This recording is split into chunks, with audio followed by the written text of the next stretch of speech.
आइए मित्रों, हमारे YouTube चैनल स्वाध्याय में आपका हार्दिक स्वागत, अभिनंदन।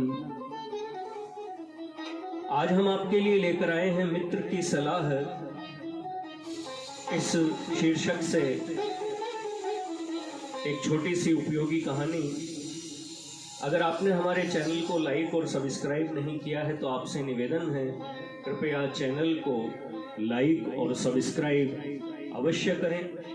दुर्गादास था तो धनी किसान, किंतु बहुत आलसी था। वह न अपने खेत देखने जाता था, न खलिहान। अपनी गाय भैंसों की भी वह खोज खबर नहीं रखता था और न अपने घर के सामानों की ही देखभाल करता था। सब काम वह नौकरों पर छोड़ देता था।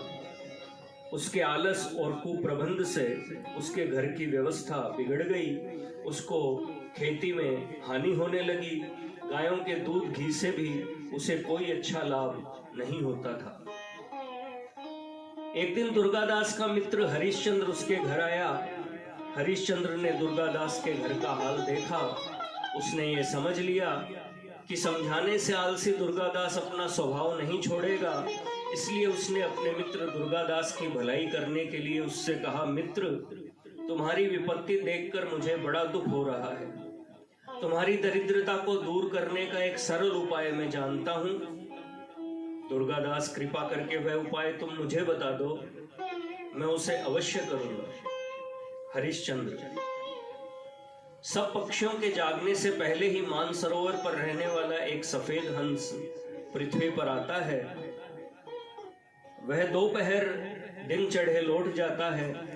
यह तो पता नहीं कि वह कब कहाँ आवेगा, किंतु जो उसका दर्शन कर लेता है उसको कभी किसी बात की कमी नहीं होती।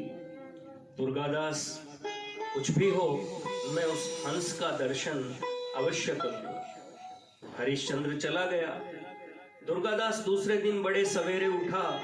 वह घर से बाहर निकला और हंस की खोज में खलिहान में गया। वहां उसने देखा कि एक आदमी उसके ढेर से गेहूं अपने ढेर में डालने के लिए उठा रहा है।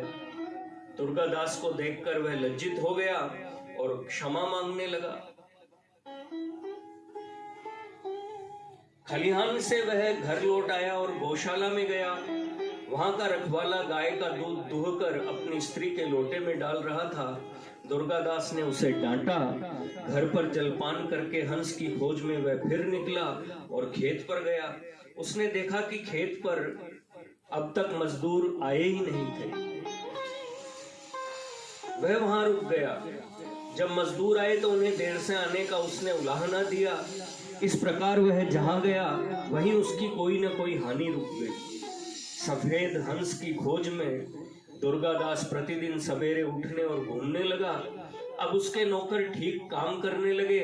उसके यहाँ चोरी होनी बंद हो गई। पहले वह रोगी रहता था, अब उसका स्वास्थ्य भी ठीक हो गया। जिस खेत से उससे 10 मन अन्न मिलता था, उससे 25 मन मिलने लगा। गौशाला से दूध बहुत अधिक आने लगा। एक दिन फिर दुर्गादास का मित्र हरिश्चंद्र उसके घर आया। दुर्गादास ने कहा, मित्र, सफेद हंस तो मुझे अब तक नहीं दिखा, किंतु उसकी खोज में लगने से मुझे लाभ बहुत हुआ है। हरिश्चंद्र हंस पड़ा और बोला, परिश्रम करना ही सफेद हंस है। परिश्रम के पंख सदा उजले होते हैं। जो परिश्रम न करके अपना काम नौकरों पर छोड़ देता है वह हानि उठाता है, और जो स्वयं परिश्रम करता है तथा जो स्वयं नौकरों की देखभाल करता है वह संपत्ति और सम्मान पाता है। मित्रों, यह थी मित्र की सलाह। मित्र की सलाह इस शीर्षक से एक ज्ञानवर्धक, प्रेरणादायक छोटी सी कहानी।